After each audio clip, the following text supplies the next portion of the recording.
Wala? Iba yung edad namin. Naisip ko dati yung mga ganitong edad sa inyong edad. Sabi nila ate, kung sa talon lang, talon talaga. Pero ngayon, yung sa talon na lang, konti. Hinihingal na tayo. Ako po ang inyong mga kasama ngayon. Ako po si Ate Joy. And sa lahat ng mga hindi nakakilala sa akin, ako po si Ate Joy ng Lord of the Nations, Marvel. So ako po yung taga-banga. And nandito ako ngayon and nagpapasalamat na kahit pa paano, nabigyan po tayo ng pagkakataon na makapaghayag po sa inyo ng salita ng Diyos.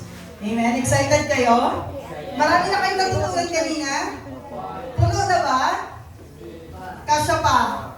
Kasya pa? Sino may mga notes dyan? Di ba pinadala kayo ng notebook at saka ballpen? Sino may notes? May Gcash din mamaya. Sino may notes? Yung nakasulat kanina. Ayan, dalawa. May nakita ko 3. 4. Ayan, 4.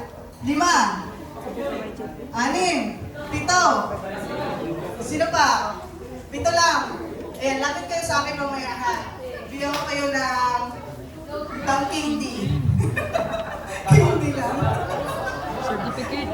Ate Jan, tagal mo lang taas, tapos candy lang pala. So ngayon po, pasok po tayo sa pang-apat po na topic natin ngayong hapon. That is the power of the cross. The power of the cross. Pabalik ako dun sa first slide ko naman. So nakikita niyo, it is a cross. Tingnan niyo yung cross. Lahat po, tingin po tayo sa cross. Wag sa katabi. Tingnan po niyo yung cross. Ano yung nakikita niyo? Ano nakikita niyo sa cross? Kahoy. Color brown. Varnish. Kahoy na varnish yan. Ano pa? Ha? Ano yung kuya? Kuya Jemar. Ano yung Jemar? Ano nakita mo? Hayat? Gusto mo ako nag-reflect ba? Diba talaga kabataan yun? Matatalino na talaga. Ano pa? Nakikita ninyo? Sige, Ate Princess. Salvation. Wow. Sino pa? Gamay sa taas, dako sa dalong. Okay, ito tingnan niyo ha. Pagtingin niyo sa cross ngayon, kung ano yung nakikita niyo, sige lang, iwan niyo lang dyan. Then tatanungin ko kayo pagkatapos ng preaching ko kung ano yung nakikita niyo. Ganito rin yung sa pinaka-last na slide, ito din yung ipapakita ko sa inyo. Tingnan natin kung may difference or may pinagkaiba ang pagtingin niyo sa cross na ito. Okay, let's go. Let's think. The power of the cross. Sabi ko na 1 Corinthians chapter 1, verse 18, for the message of the cross is foolishness to those who are perishing, but to us who are being saved, it is the power of God. Palapakan po natin yung salita ng ating Diyos sa buhay.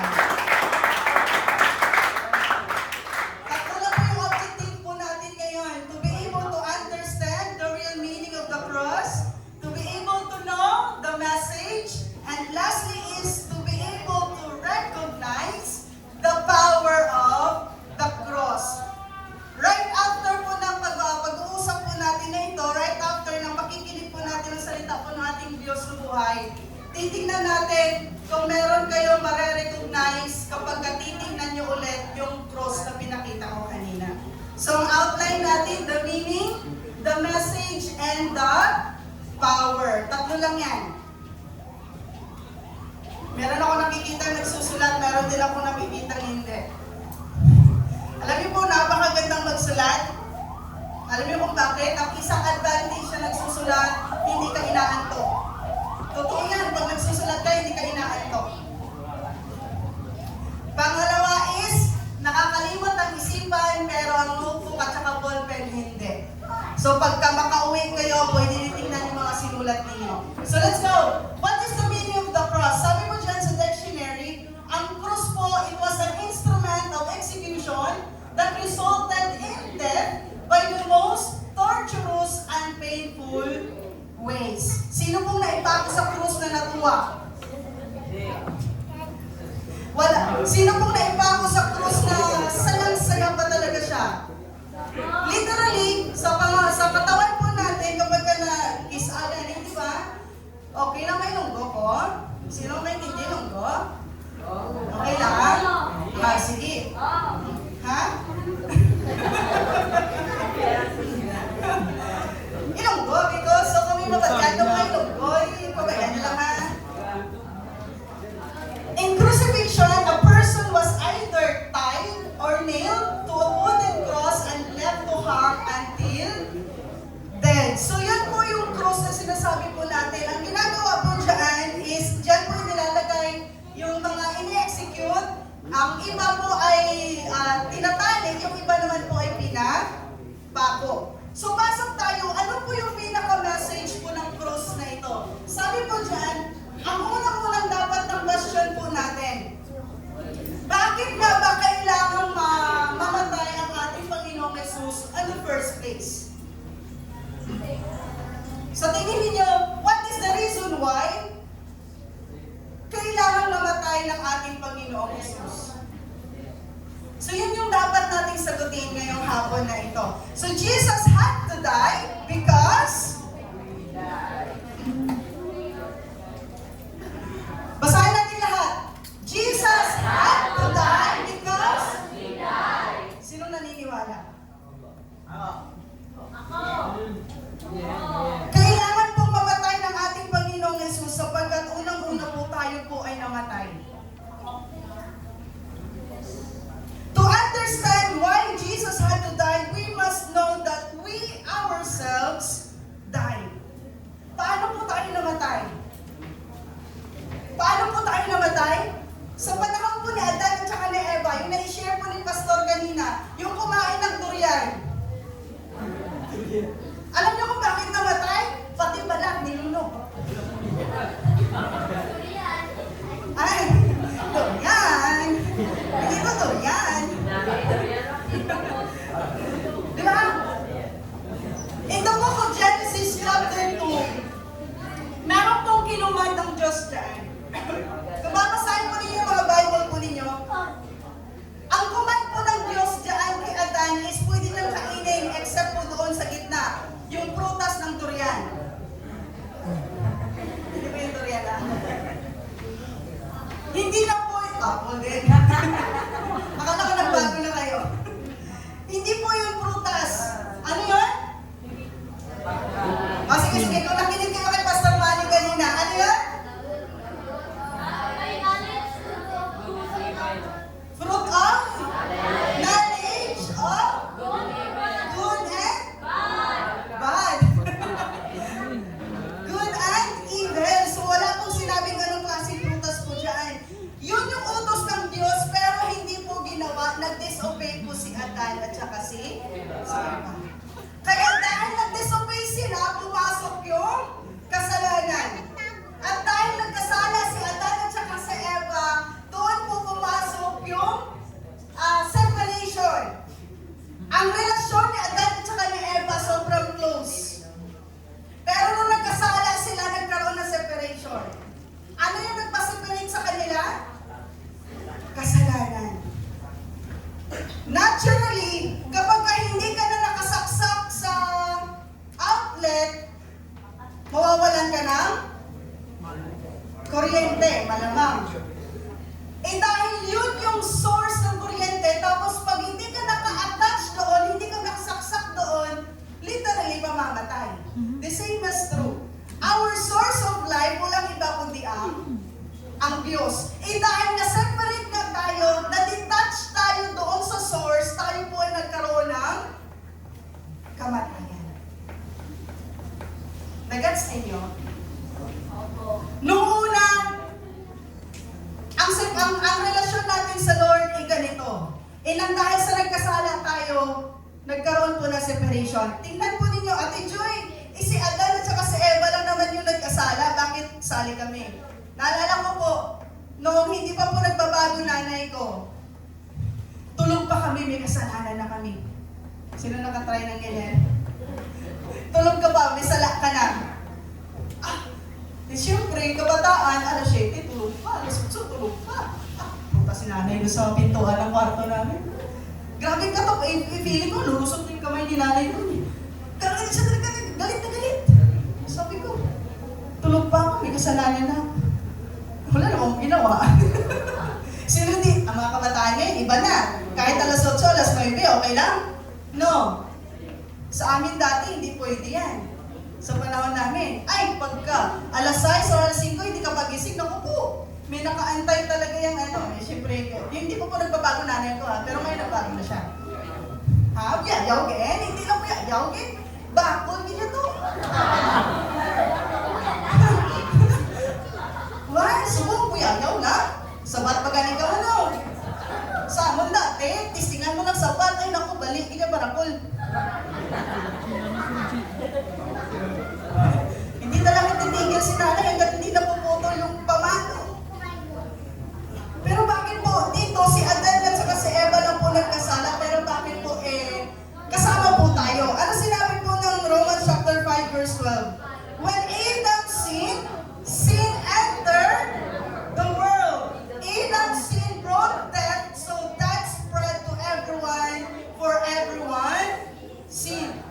Ano sinabi ng Romans 3:23? Lahat po tayo ay nagkasala. At ito yung mabigat.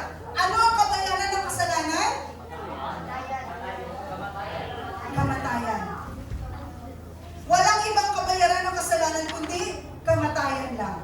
Dahil nagkasala si Adan at saka si Eva, tayo po, ito po in-assure niya yung kamatayan hanggang sa atin. So sinabi po dyan, ang kabayaran lang po ng kasalanan natin, walang iba kundi kamatayan. At dito po natin ma-appreciate yung kapangyarihan po ng cross at ginawa po ng ating Diyos sa buhay. Pag sinabi po natin power, that is capacity, that is ability, that is kapangyarihan, yung kakayanan. Ano ang kayang ibigay, ano ang kayang gawin ng cross para sa inyo at para sa akin. Kung titignan mo yung cross kanina, naka-varnish lang na kahoy. Tama? Pero at the end of this preaching, makikita ninyo, hindi na ninyo makikita na maliit at saka malaki. Hindi na ninyo makikita yung pagka-brown ng kahoy. Makikita na ninyo, marirecognize na ninyo yung kayang gawin ng cross na yun sa bawat buhay po natin. Ay, tanggal. Hello. The cross is the power of God para saan? Una-una dyan, redemption. Ephesians chapter 1 verse 7. In Him, we have redemption through His blood, the forgiveness of sins in accordance with the riches of God's grace. Pag sinabi po natin redemption, ano sa Tagalog? Redemption. Sa Tagalog ay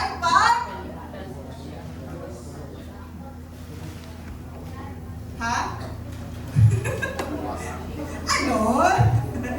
Pag sinabi po natin redemption sa Tagalog niyan is pagtubos. Ay, ang bago kasi ibo mo, tubos kiti yan. Ano tama? Galabaw kinatigaw kasi kaya. Oo, okay lang. Tama na. So redemption, that is an action of saving or being saved from sin, error, or evil. The action of regaining or gaining possession of something in exchange for payment or clearing a debt. Pag sinabi po natin pagtubos, tayo po ay namatay, nawala po tayo doon sa close relationship natin sa Lord. Pumasok po tayo, inalaw po natin yung kaaway. Bakit nagkasala si Adan at si Eva?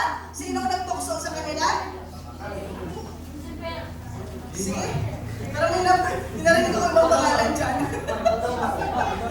Si Pedro? Diba? Tinukso siya ng kaaway. Tinukso sila ni Satanas. At dahil inalaw nila na matukso sila, inalaw nila na pumasok yung kasalanan, nagkaroon ng separation. condemnation. At para, ano yung kabayaran ng kasalanan? Kamatayan. Para hindi ka matuloy doon sa kamatayan, kailangan kang tubusin. Hello? Para hindi ka mapunta doon sa kamatayan, kailangan kang tubusin. At sino ang tumubos? Ang Panginoong Hesus. Bakit kailangan natin tubusin? Ano sinabi ng Romans chapter 6? Doon balik po tayo. Bakit kailangan natin kailangan tayong tubusin ng Diyos sapagkat kamatayan ang kabayaran ng kasalanan, ngunit ang libreng kaloob ng Diyos ay buhay na walang hanggan sa pamamagitan nino ni Kristo Jesus na ating Panginoon. Walang ibang hayang tumubos sa atin, walang kahit anong ama, kahit magkanong amag, walang pwedeng makatumbas or makatubos or makabayad sa kasalanan natin. Walang iba kundi ang ating Panginoong Hesus lamang. Bakit ang Panginoong Hesus lang ang may kakayanan? Ano sinabi ng John chapter 1 verse 29? Ano sinabi ni John the Baptist dyan? The next day, John saw Jesus coming toward him and said, "Look, the Lamb of God who takes away the sins of the world." Walang ibang kayang umalis, walang ibang makapag-erase sa kasalanan natin kundi ang ating Panginoong Hesus lang. Bakit? Jesus is the perfect sacrifice for our sins. Bakit siya ang perfect? Literally, perfect po ang ating Panginoong Hesus. Walang kasalanan, walang bayad ng karumihan. Di ba na-share niya kanina? Grabe yung temptation na ginawa kay Jesus, pero kahit katiting, hindi po siya nagkasala. Kahit katiting, wala pong karumihan ng ating Panginoong Hesus. At dahil siya ay perfect, siya lang po ang may kakayanang tumupos po sa bawat isa sa atin. At yun yung ginawa niya sa krus ng Kalbaryo. Lagyan na natin ng kulay yung krus. Unang-una, tayo po ay tinubos ng Diyos. Jesus' death on the cross was substitutionary death where He took on our sins and paid the penalty for them. Ano ibig sabihin nun? Dapat tayo yung magdusa, dapat tayo yung parusahan, dapat tayo. Kaso nga, hindi po tayo karapat-dapat, hindi rin po natin kaya. Ang may kakayanan lang, walang iba kundi ang ating Panginoong Hesus. Kaya nga sinabi, di ba, sa Revelation chapter 20, verse 14, tinubos na tayo ng Diyos mula sa kaparusahan ng ating mga kasalanan, kaya hindi na tayo magdurusa pa ng ikalawang kamatayan sa hindi nyo naintindihan. Tinubos na tayo ng Diyos mula sa kaparusahan ng ating mga kasalanan, kaya, pakinggan ninyo, kaya hindi na tayo magdurusa pa ng ikalawang kamatayan sa impyerno. Hallelujah. Sinong takot mapunta ng impyerno? Hindi nyo ito naintindihan. Ano ang ginawa ni Jesus sa krus? Tinubos niya tayo para saan? Para hindi na natin pagdusahan o hindi na tayo magdurusa sa ikalawang kamatayan. Namatay na tayo at first. Dahil sa ginawa ni Adan at saka ni Eva, ayaw na ng Diyos na mamatay tayo ulit. At mahulog doon sa dagat-dagatang apoy. Alam niyo po kanina, habang nakatayo kayo ay nandun ako sa likod. Hindi ko alam, nakikita ko yung sarili ko na umiiyak habang tumitingin sa inyo. Nanay? Nakikita ko yung, alam niyo yung excitement na makita kayo na nagpapatuloy sa Diyos. Kasi po, ako, siyempre, bata pa naman ako. Pero dumaan din ako sa edad ninyo. At dumaan ako sa edad ninyo na maraming downs talaga. Ang daming downs. Naisip ko sa Lord, sabi ko habang nakatayo kayo kanina, nagpa-pray ako sa Lord, sabi ko, Lord, nawa is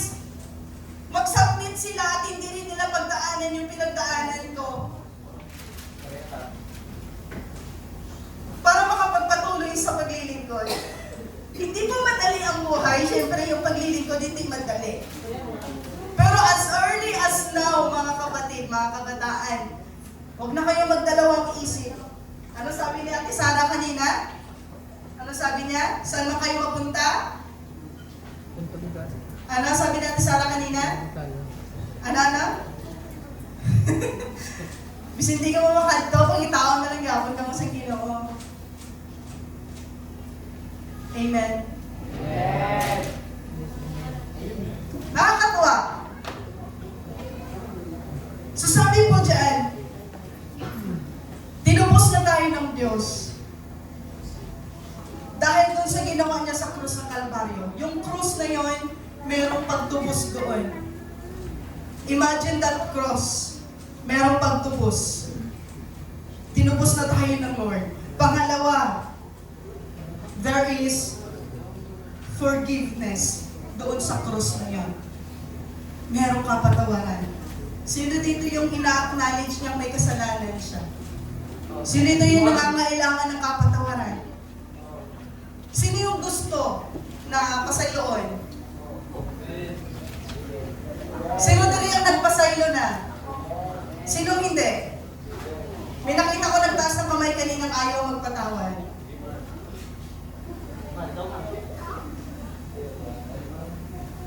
Iba ang ginawa ng Diyos. Sabi po dyan sa Hebrews chapter 9 verse 22, in fact, the law requires that nearly everything be cleansed with blood, and without the shedding of the blood, there is no forgiveness. Without the shedding of the blood, there is no forgiveness. Pero salamat. Salamat sa Panginoong Yesus. Dahil siya ay napako sa krus, nagkaroon po tayo ng kapatawaran. Napatawad po tayo sa ating mga kasalanan. The sins of all people for all time have been forgiven because Jesus died for you. Jesus died for us. 2 Corinthians chapter 5 verse 19. That God was reconciling the world to Himself in Christ, not counting people's sins against them. Imagine, nakahimo ka sa hindi maayos sa imong isig ka tao, tapos kinpasaylo kanina. Ano ba matyagan? Namikit, may isa pa matyagan. Amen? Nakagawa ka ng hindi tama pero pinatawad ka. Ang sarap. Pinatawad tayo ng Diyos. And God is able to forgive us. Ano sinabi ng 1 John 1:9? If we confess our sins, He is faithful and just to forgive us. Kayang-kaya tayong patawarin ng Diyos sa ating mga kasalanan dahil sa ginawa niya sa krus ng Kalbaryo. Tinubos na tayo ng Diyos. Pinatawad pa tayo. Imagine, grabe. Sino nagsisisi na pumunta siya dito ngayon? Taas kamay. Hindi pa huli ang lahat para tumas ka ng kamay. Sino nagsisi na dito siya ngayon? Wala ba kayong mga pasok lahat o nung umabsent lang kayo? Walang pasok lahat? So you are free talaga. So hindi kayo nagsisi na dito kayo? Palapakan mo natin ang ating Diyos.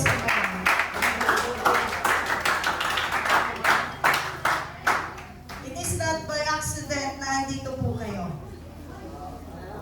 Kulayan na natin. Imagine ulit the cross. Merong pagtubos. Merong redemption. Lagyan natin ulit. Merong forgiveness.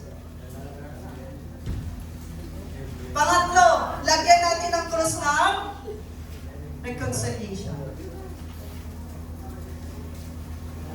Ano po sinabi ng 1 Peter chapter 3 verse 8? For Christ also suffered for sins once for all, the righteous for the unrighteous, that He might bring you to God. He was put to death in the flesh but made alive by the Spirit. Bakit kailangang mamatay ni Jesus sa krus? Para po tayo magkaroon ng reconciliation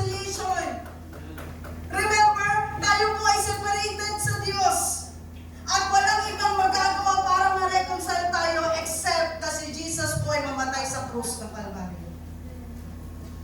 Kahit anong gawin mo, miskin siligahan mo pa ng bilog Jensen, para na ma-reconcile ka sa Ginoo, hindi. Sino nakatry? Siligahan bilog Jensen. Huwag yun ay try, nakapagod. Walang ibang makakapag-reconcile sa atin. Walang ibang makakabalik ng relationship natin sa ating Ama except that Jesus is mamatay sa krus ng Kalbaryo.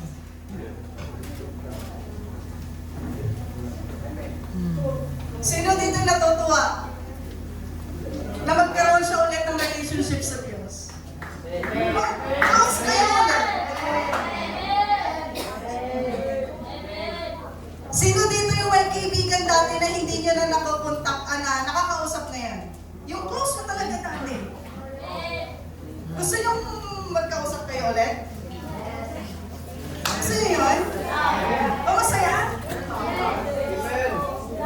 Kung pwede lang, di ba? Ganun ang Diyos. Ganun yung relationship natin sa Diyos. At binalik yan ng ating Panginoong Jesus. Reconciliation is the restoration of a relationship. That is a restoration. It is a process of restoring a broken relationship with God through the death and resurrection of Jesus Christ. Na-restore yung broken relationship natin sa Diyos nang dahil po sa ginawa ng ating Panginoong Jesus sa krus. Bumalik yung relationship natin sa Diyos, hindi na po tayo strangers. Para mo na mag-agi-anay kung hindi lang kilalahanay. Na-try niyo yan? Close ka mo dati, tapos karon mag-atubangay ka mo, mag-agi-anay ka mo, tuhangin lang ang mga dalawa. Sobra pa kami sa strangers. Diba? Pero ano pong ginawa dyan? Ano sinabi po na 2 Corinthians chapter 5, verse 18-19? All this is from God, who reconciled us to Himself through Christ, and gave us the ministry of reconciliation, that God was reconciling the world to Himself in Christ, not counting men's sins against them. Kinalimutan na ng Diyos yung mga kasalanan natin. Kinalimutan na ng Diyos yung pag-absent mo kada Sunday. Kinalimutan na ng Diyos yung tamad mong pananalangin. Kinalimutan na ng Diyos yung pagsisinungaling mo kanina. May sumagot. Kinalimutan na ng Diyos itong pagkupit mo sa bulsa ni nanay. Teka. Impas na, nabayaran na daw. Binalik sa bulsa ni nanay. Hindi sa bulsa, sa pitaka din, no? Bulsa, bikisigsigyo lang. Sa pitaka, kay papel din. Kinilimutan ngayon ng Diyos. Ano sinabi dyan? God was reconciling the world to Himself in Christ, not counting men's sins against them. Salamat po sa Diyos salamat po sa ating Panginoong Jesus, sapagkat dati po tayo ay mga kaaway ng Diyos. Ano sinabi ang Romans chapter 5 verse 10? Dati, tayo ay mga kaaway ng Diyos, ngunit tinanggap na tayo bilang mga kaibigan. Wow!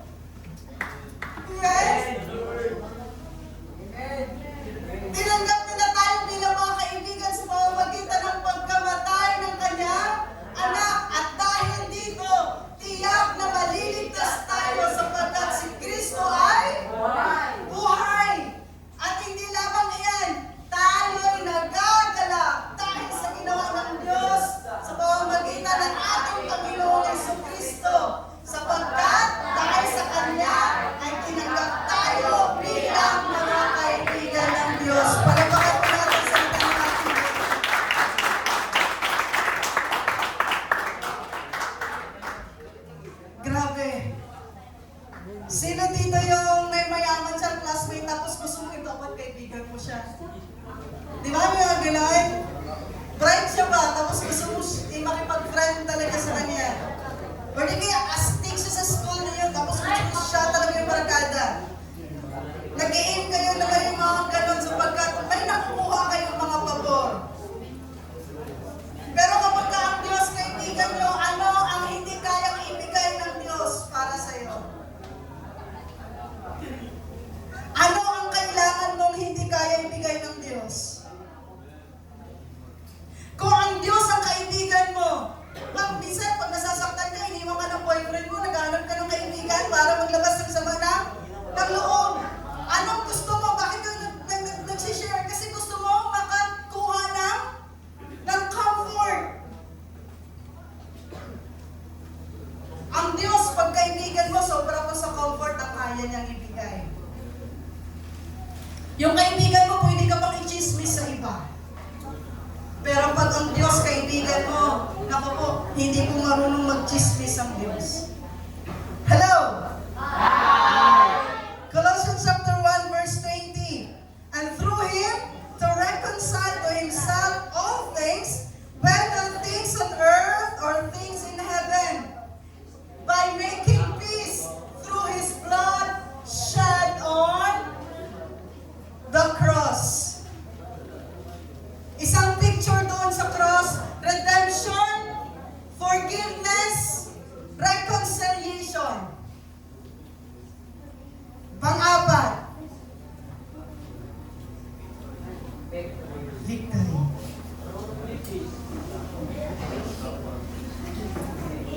The cross is the power of God for victory. Sino dito yung nagtagumpay na? Gustong magtagumpay?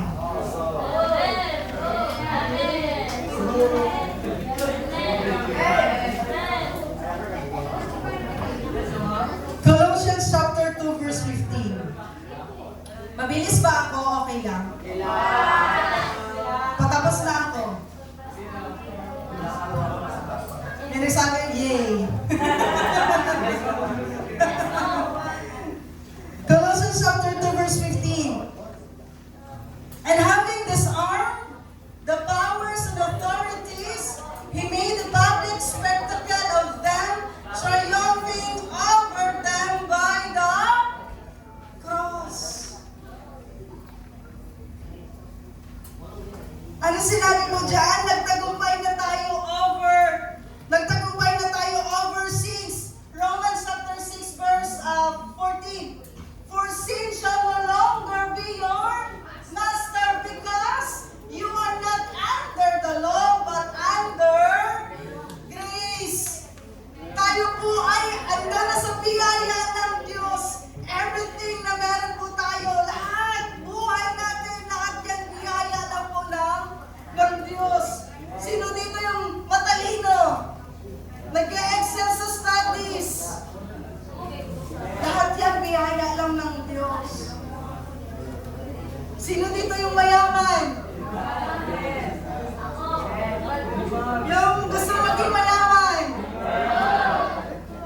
Yan, matatanggap natin yan, mangyayari yan. By God's grace. Hindi na po yung magiging master natin. Hindi na po kasalanan yung magiging master natin. Sapagkat tayo po ay binigyan na ng katagumpayan ng ating Panginoong Hesus sa krus ng Kalbaryo. Ayan? Hindi mo nakakantayin yung gusto kong bumait.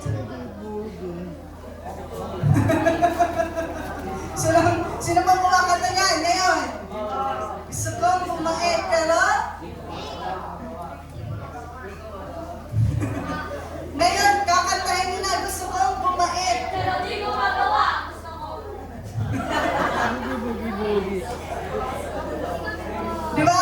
Ngayon, dahil nagtagumpay na tayo, pag gusto mong bumait, magagawa mo na. Palapakan mo natin ang ating Diyos sa buhay. Amen? Kung gusto mong maging masipag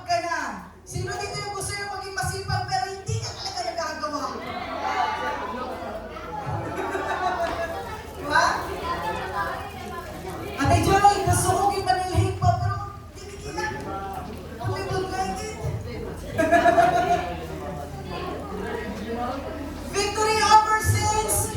Victory over the devil. Ano sinabi ng Colossians chapter 2 verse 15? And having disarmed the powers and authority. Ano sa Tagalog ang disarm? Disarma. Tama ba? Tinanggalan ng mga armas diba? Disarm, tinanggalan na. Ibig sabihin, wala na silang power sa buhay natin. Wala na kapangyarihan. Hindi ka na nila pwedeng utusan na, oy, Ken, magsinungaling ka pa. Ha? Or di kaya, uy, Dave, bakit si Silyo kay nanay? Si Silyo, si nanay mo. Hindi ka na niya mauutusan. Bakit? Nagtagumpay ka na dahil sa ating Panginoong Yesus. Amen? Kayang-kaya mo na mag-say no sa kasalanan. Kayang-kaya mo na mag-say, oy, tara, inom tayo. Hindi ka na mag-no. Amen? Oy, tara, magnakaw tayo. Ano yung ninanakaw ni Pastor Manny dati? Mga manok? Manok? Mga tinapay. Oh, naalala pa nila. Ano ang ninakaw ni Pastor Manny? Ngayon, anong ninanakaw ng mga kabataan ngayon? Ballpen? Ninanakaw ba kayo ng ballpen ngayon? Hindi, ngayon. Anong ninanakaw nyo? Pera. Tinanong ko sila kung ano nang ninanakaw nila, sumagot din sila. Hindi nahuli kayo.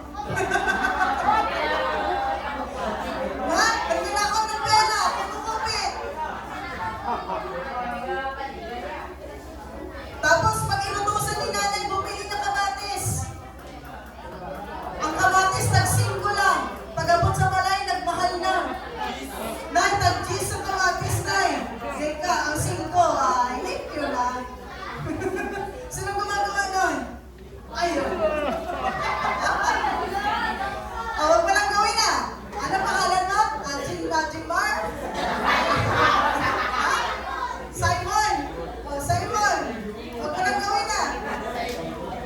Tag-10 sa kamatis. Ngayon ay 15 na. Hindi ka na pwedeng utusan ng kaaway na magsinungaling. Wala na siyang kapangyarihan sa'yo. You can say no. Hello? Hi! Pwede ka na mag-no sa kaaway sapagkat nagtagumpay na tayo ng dahil sa ating Panginoong Hesus. Amen?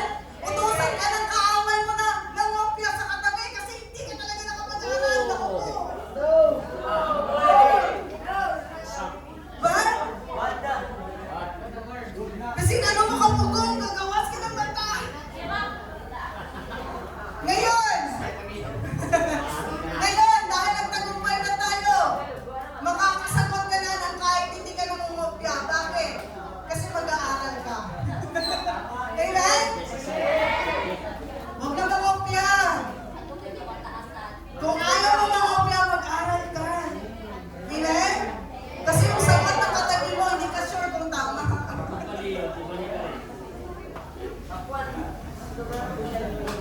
Philippians chapter 2 verse 8. Jesus remained obedient.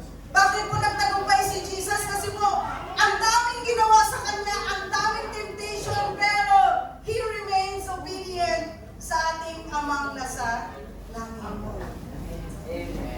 Bakit siya nagtagumpay? Sapagkat nanatili siyang tapat sa Diyos. Ang daming nag-text sa kanya, ang daming mga pinagdaanan ni Jesus. Bakit po? Ang Panginoong Hesus, sinagkatawang tao din na katulad mo at katulad ko. Ang daming temptation, pero hanggang dulo, hanggang sa kamatayan sa cross, si Jesus po ay naging obedient. Kaya po siya na tagumpay.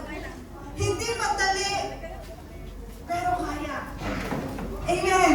Amen. Hindi madali, pero kaya. Sapagkat kasama po natin ang ating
sinabi, di ba? Wala pong mga temptations, wala pong mga problems, walang pagsubok sa buhay natin na hindi po natin kayang lampasan. Lahat yan malalampasan sapagkat nagtagumpay na po ang ating Panginoong Jesus. Amen? Tayo po ay nagtagumpay. Ano ka sinabi na sa 2 Corinthians chapter 2, verse 14? Ipinarada na tayo sa parada na tagumpay. Andun tayo sa linya ng mga mananagumpay. Hindi tayo doon sa mga losers. Losers. Talaga, echo. Dito tayo sa parada ng linya ng mga mananagumpay. Tayo yung mga winner. Andito tayo sa parada ng mga winners. Hindi po tayo dito sa mga losers. Are you happy? Yes. Masaya ba kayo? Kung titignan po ninyo, grabe ang ginawa ni Jesus sa krus ng Kalbaryo. Para sa'yo at para sa atin. Through Christ, we can be overcomers too. It is sin which causes death, and which after death will bring the judgment. But Christ has died for our sins and taken them away. Now that we are forgiven, death can harm us no longer. Amen. Sigurado ng buhay natin. Manatili ka lang sa Diyos hanggang dulo. Makiisa ka lang sa Panginoong Yesus hanggang dulo, sigurado. Hindi na po tayo magdurusa doon sa pangalawang kamatayan, kundi doon na tayo sa buhay na walang hanggan. Amen? Amen. Sino yung nagagalak dito na nagpupuri kanina? Diba? Ang sarap magpuri sa Lord. Ang sarap pumalakpak. Ang sarap sumayaw. Ang sarap isigaw ang pangalan ng Panginoong Jesus. Hindi ka na nahihiya. Bakit? Bakit ka pa mahihiya? Tinanggal na ng Diyos yung guilt mo. Tinanggal na ng Diyos yung kasalanan mo. Nilinis ka na ng Diyos. Nilinis na ng Lord ang karumihan natin. Ano po yung ikinakaya natin? Para sumayaw, para magpuri, at para maglingkod sa ating Diyos ng buhay. Amen. Amen.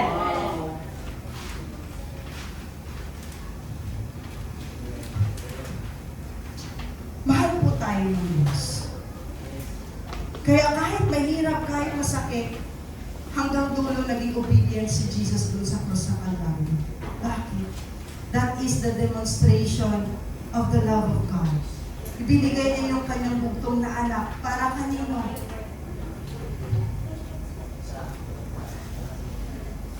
Imagine, ikaw ang nagkasala pero iba ang nagbayad. Imagine, sobrang dumi, sobrang dami nating kasalanan, pero binayaran lahat ng Panginoong Jesus. Bakit? Kasi mahal tayo ng Lord. Mahal ka ng Diyos. Mahal ka ng Diyos. Kung naiisip mo walang nagmamahal sa iyo mo, may Diyos na nagmamahal sa iyo. Kaya nga siya namatay sa krus, diba? Naghahanap ka ng pagmamahal dito sa mundo pero hindi ka nasasatisfy. Sapagkat ang pagmamahal lang ng Diyos ang pwedeng pumulo sa bawat puso po natin. I want you to take a look again. Dito po sa krus. Ano nang nakikita ninyo?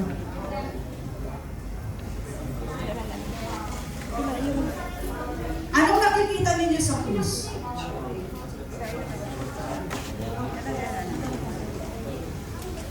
Nag-iba ba? Umiba?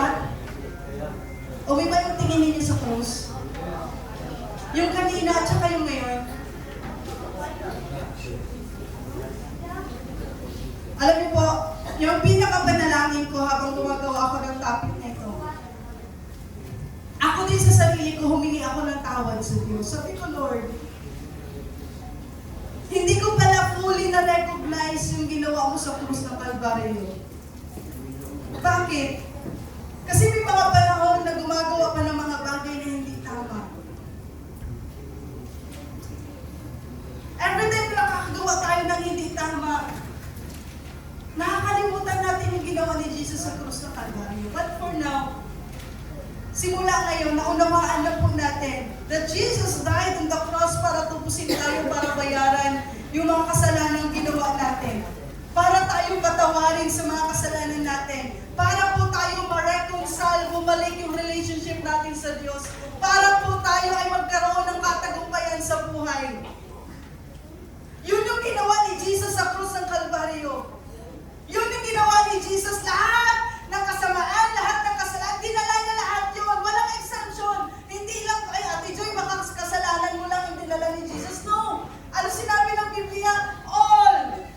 All of our sins, dinala ni Jesus doon sa krus para malinis lahat. Sapagkat nais ng Diyos na makapagpatuloy tayo sa buhay na confident tayo na lumakad, na kasama siya. Na hindi ka nahihiya na sumayaw. Na hindi ka nahihiya magpuri sa Lord. Na hindi ka nahihiya maglingkod sa Diyos. At Joy, baka tawanan ako na kaibigan mo. Hayaan mo lang. Darating yung araw, makakasama mo din siya maglingkod sa Diyos. Pinigilan ako ng tatay ko dati at saka ng nanay ko mag-church. Kasi ganun man din daw. Second year college ako, sinabihan ako ni tatay. As in, harap-harapan ako sinabihan ng tatay ko. Sabi niya, tigil na lang daw ako sa pag-aaral kasi dito ako nag-aaral sa Jensen.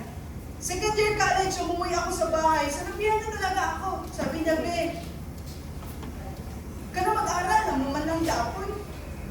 Mga-asawa ka man lang yapon, agap pa. Kasi yung dalawang ate ko is nangasawa early. Then, nagka-baby sila at their early age. Then, 3 babae lang naman kami. May lalaki pero sa babae 3 lang. Sabi ni tatay, huwag ka na mag-aaral, ganun pa din naman. Pero salamat ako sa Lord. Kasi that time, nagsaserve na ako sa Panginoon. Sabi ko na hindi. Magtatapos ako. Hindi ako mag-early marriage. Hindi ako mag-early pregnancy. Magtatapos ako, magtatagumpay. Hindi niya ako binigyan ng allowance, bumalik ako ng Jensen. Salamat kay Pastor Adel, Pastor. Libre pagkain namin. Naitaguyod naman yung college, nakapag-graduate, nakatrabaho. Yun yung sinasabi ng mundo, pero nagtagumpay na tayo. Ano sinasabi ng mundo? Hindi ka makakapagtapos. Ganyan lang ang buhay mo, hindi ka naaangat. Pero dahil si Jesus nagtagumpay sa krus ng Kalbaryo, hindi yan yung plano ng Diyos para sa iyo. Magtatagumpay ka, magtatapos ka, magkakaroon ka ng magandang buhay. Hindi mananatiling ganyan ang buhay mo. Pasasaganahin ka ng Diyos. Pagpapalain ka ng todo ng Diyos. Kung may karamdaman kay mawawala yan, pag-agalingin ka ng Diyos. Ano sinabi doon? By His wounds we are healed. Mahirap ka yun, sige lang. Pagpatuloy mo lang. Patuloy ka lang sa Diyos. Ang kasama mo is yung Diyos na mananagumpay, ikaw din magtatagumpay. Tayo po tayo lahat.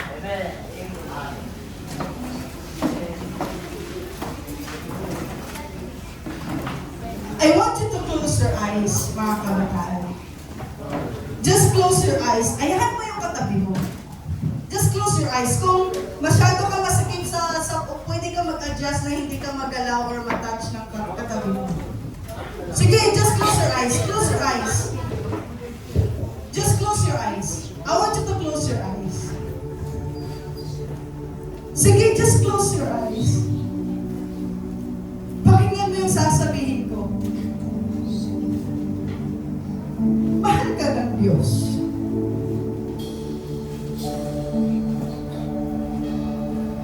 Mahal ka ng Diyos.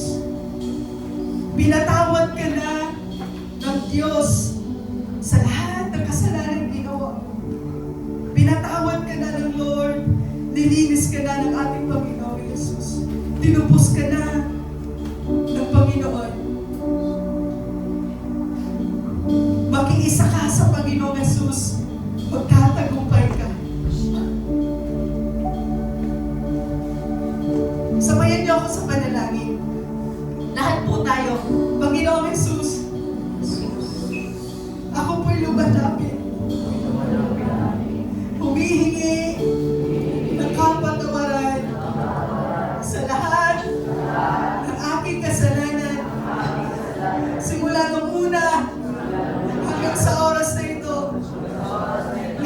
niyo po ako. Iyong banal na dugo. Patawarin niyo po ako. At simula sa oras na ito, tinatanggap kita bilang aking Diyos. Magliligtas. Hari ng aking buhay. Isulat niyo po ang aking pangalan sa aklat ng buhay upang sa inyong pagbabalik makasama po kita at ang aking sambahayan. Maraming salamat po sa kaligtasan sa pangalan ni Jesus. Panginoon, maraming salamat. Sige, ako na lang mananalangin. Lord, salamat. Salamat, Panginoong Jesus, sa mga kabataang nandito, Lord God. Lord, I pray in the name of Jesus, oh God, that they receive your word, Lord. That they recognize, oh God, what you did on the cross for us, Lord, and for them, Panginoon, sa bawat isa sa amin. Lord, salamat sapagkat inalis mo kami sa buhay na ang buhay na nasa kadiliman. Binigyan mo kami ng liwanag, oh Lord God. Binigyan mo kami ng pag-asa. Binigyan mo kami ng bagong buhay. Salamat, Panginoon. At dalangin ko sa mga kabataan natin dito, Lord God. I pray that you would protect them, Father, in the name of Jesus. Oh God, na hindi manakaw ng kaaway ang kanilang buhay. Hindi manakaw ng kaaway ang kanilang oras, ang kanilang panahon bilang mga kabataan. Dalangin ko, oh Diyos,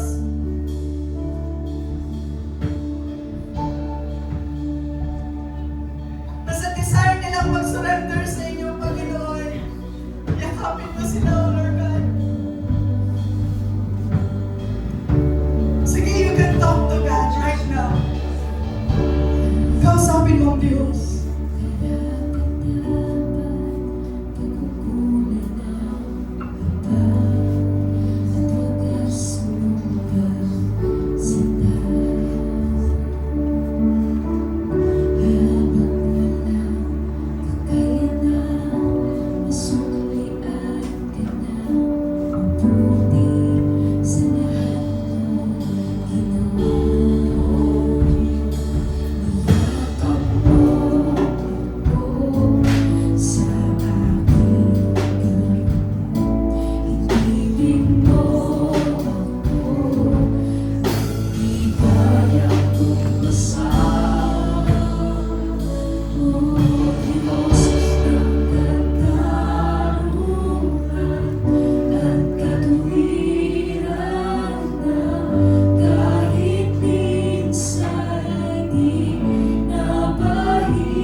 lumapit sa Lord sa hapon na ito, I invite you sa harap. Lahat ng gusto mag-surrender ng buhay sa Diyos, I invite you dito sa harapan. Kung gusto mong isurrender ang buhay mo, i-commit ang buhay mo sa Lord, sige, dito ka sa harapan. Hayaan mo may panalangin ka namin. Sa lahat ng gustong maranasan ng Lord sa hapon na ito, sige, pwede ka pumunta dito sa harapan. Hallelujah.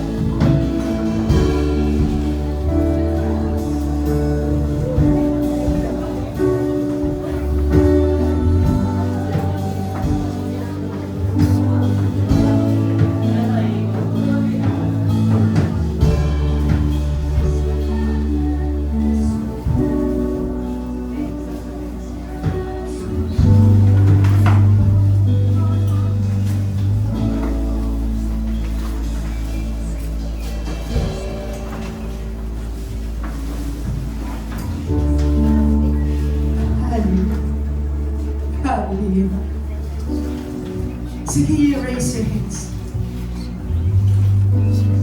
As a sign ng pag-surrender mo ng buhay mo sa Diyos, sige, itaas mo kamay mo. Sige, you can talk to God. Kausapin mo ang Diyos. Sige, hayaan mo yung katabi mo. Talk to God. Sige, kausapin mo ang Panginoon. Hallelujah. Hallelujah. Hallelujah. Rababasan, rababasan.